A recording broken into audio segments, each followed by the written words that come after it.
Hello बच्चों, प्रगतिशाला की कुछ कॉन्सेप्ट वीडियो में हम समझेंगे बैंकिंग एंड इकोनॉमिक्स से रिलेटेड कुछ ऐसे टर्म्स जो वनडे एग्जामिनेशंस में काफ़ी पॉपुलर हैं, जैसे कि cash reserve ratio, statutory liquidity ratio, bank rate क्या होता है, रेपो रेट क्या होता है और रिवर्स रेपो रेट क्या होता है।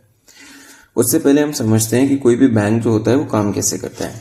बैंक लोगों से डिपॉजिट्स लेता है, उन्हें डिपॉजिट को लोन्स के रूप में देता है। जिन लोगों से डिपॉजिट लेता है उनको इंटरेस्ट प्रोवाइड करता है और जिन लोगों को लोन्स देता है उनसे इंटरेस्ट रिसीव करता है।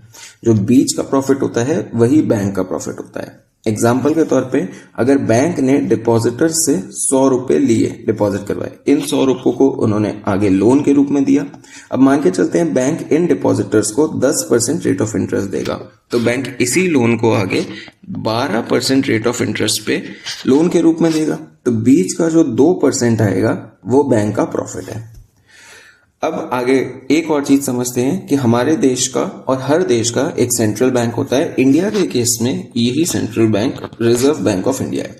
तो जब भी बैंक्स को, फाइनेंशियल इंस्टीट्यूशंस को कोई दिक्कत आएगी या उन पे रेगुलेशंस के लिए आरबीआई का रोल प्ले किया जाएगा। ठीक है, आरबीआई रोल प्ले करेगा।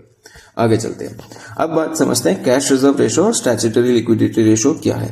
इससे पहले समझते हैं कि इनकी जरूरत क्या पड़ी। अब आप एक कंडीशन समझ के देखिए कि डिपॉजिटर ने 100 रुपए जमा करे 1 साल के लिए, यही बैंक ने आगे लोन के रूप में दे दिए, मान के चलते हैं 1 साल 2 साल या जितने भी टाइम पीरियड के लिए दे दिए। अब कल को यही डिपॉजिटर अगर वापसी अपने 100 रुपए लेने कल आ जाता है कि नहीं भैया मुझे तो जरूरत है, वापसी दे दो मेरे पैसे, तो बैंक अब जिनको लोन दिया है उनसे अगले ही दिन वापसी नहीं मांग सकता है कि जो लोन दिया है वो वापसी कर दो, मुझे नहीं देना है लोन।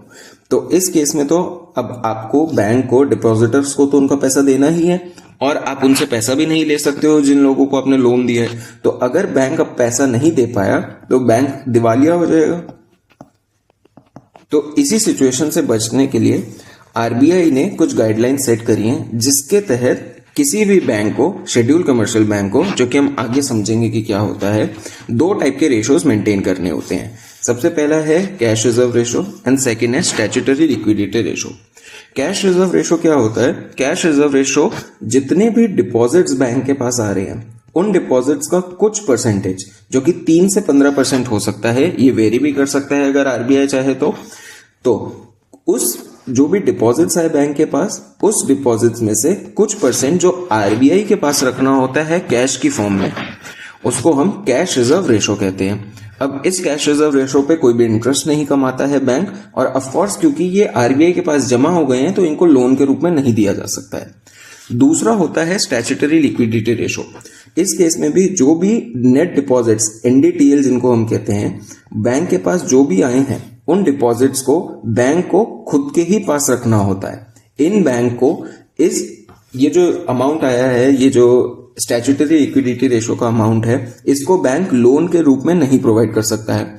ऑफ कोर्स इन्वेस्ट जरूर कर सकता है, लेकिन नॉन कैश फॉर्म्स में, और वो भी जो आरबीआई ने डिफाइन करी हैं इंस्टीट्यूशंस या फिर तरीके उनमें। एग्जांपल के तौर पे गवर्नमेंट सिक्योरिटीज उसमें एक तरीका है। अब क्योंकि बैंक गवर्नमेंट सिक्योरिटीज में इन्वेस्ट कर रहा है तो यहां पे वो इंटरेस्ट कमा सकता है। आगे चलते हैं बैंक रेट। बैंक रेट क्या होता है? इंटरेस्ट जो आरबीआई चार्ज करता है अपने लॉन्ग टर्म लेंडिंग के लिए, उसको हम बैंक रेट कहते हैं। अब आरबीआई जैसे कोई भी एक नॉर्मल बैंक आगे लोन प्रोवाइड करता है तो फिर उसके बदले क्या लेता है? इंटरेस्ट लेता है। वैसे ही आरबीआई जब अपने जो भी क्लाइंट्स होते हैं उनको लोन प्रोवाइड करता है लॉन्ग टर्म के लिए, तो उस पर जो इंटरेस्ट चार्ज करता है उसको हम बैंक रेट कहते हैं। अब ये क्लाइंट्स कौन कौन से हो सकते हैं? गवर्नमेंट ऑफ इंडिया हो सकता है, स्टेट गवर्नमेंट को लोन दे सकता है, कोई फाइनेंशियल इंस्टीट्यूशंस को लोन दे सकता है, कोऑपरेटिव बैंक्स को लोन दे सकता है, नॉन बैंकिंग फाइनेंशियल कंपनीज को लोन दे सकता है। तो ये बैंक रेट आता है।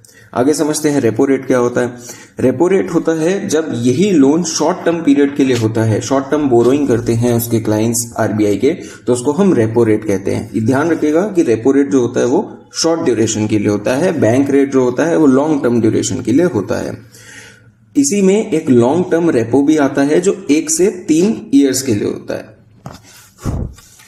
उसके बाद आता है रिवर्स रेपो रेट। यहाँ पे आप देख सकते हैं आरबीआई जो लोन देता है उस पे जो इंटरेस्ट चार्ज करता है उसको हम क्या कहेंगे? रेपो रेट कहेंगे।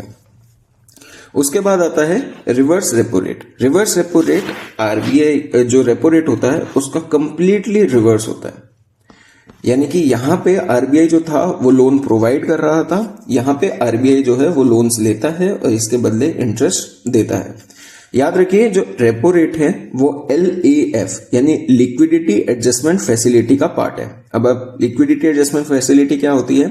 जब भी मार्केट में ज्यादा पैसा या कम पैसा होता है, ऐसी सिचुएशंस को हैंडल करने के लिए हम जो टेक्निक यूज करते हैं वो है लिक्विडिटी एडजस्टमेंट फैसिलिटी, जिसमें अलग अलग तरीके जो है आरबीआई अपनाता है ताकि एक्स्ट्रा पैसे को एब्जॉर्ब किया जा सके या फिर लिक्विडिटी बढ़ाई जा सके। तो उसका पार्ट है रिवर्स रेपो रेट। इसमें क्या होता है, जो आरबीआई है वो रेट ऑफ इंटरेस्ट प्रोवाइड करता है अपने क्लाइंट्स को फॉर शॉर्ट टर्म लोन जो कि पार्क करना चाहे अलग अलग फाइनेंशियल इंस्टीट्यूशन या फिर जो उसके क्लाइंट्स हैं आरबीआई के अंदर।